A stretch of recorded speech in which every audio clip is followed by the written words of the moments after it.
Poseidon ជាព្រះនៃសមុទ្រទ្រង់ជាអ្នកគ្រប់គ្រងសមុទ្រទាំងឡាយនៅលើលោកនេះក្រៅពីនេះ Poseidon ក៏ជាព្រះដែលជាប់ពាក់ព័ន្ធនឹងរំជួយដីហើយនឹងសេះផងដែរទ្រង់ត្រូវជាបងប្រុសនៃព្រះ Zeus ហើយត្រូវជាកូនបន្ទាប់ពៅនៃ Titan Kronos និង Rhea Poseidon ត្រូវបានគេពិពណ៌នាថាមានកម្ពស់ខ្ពស់មានសាច់ដុំនិងមានពុកមាត់ច្រើនហើយភាគច្រើននៃពុកមាត់នោះរាងដូចជាសារាយសមុទ្រទ្រង់មិនគ្រងសម្លៀកបំពាក់ច្រើននោះទេស្លៀកសម្លៀកបំពាក់ត្រឹមធម្មតាដែលបង្ហាញអំពីភាពខ្លាំងនិងខាមពលពីកំណើតរបស់ខ្លួន Poseidon ប្រដាប់ដោយលំពែងមុខ3ដែលជាកាដូពីយក្សភ្នែកមួយ Cyclops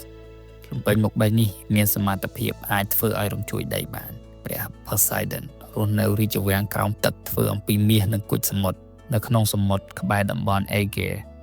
សត្វរបស់ស្ដេចសមុទ្រនេះមានសត្វសេះ Dolphin ឬគោឈ្មោលជាទូទៅយើងឃើញព្រះនៃសមុទ្រនៅលើសមុទ្រ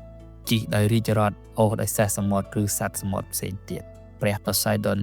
មានចរិតលក្ខណៈដូចសមុទ្រដូចនេះដែរមានលក្ខណៈឆេវឆាវនិងឃោឃៅហើយមិនអាចស្មានទុកប្រៀបដូចជាសមុទ្រដែលមានព្យុះភ្លៀងមិនអាចព្យាករណ៍បានដូចនេះដែរព្រះ Poseidon បានចូលរួមនៅក្នុងរឿងទេវកថាជាច្រើន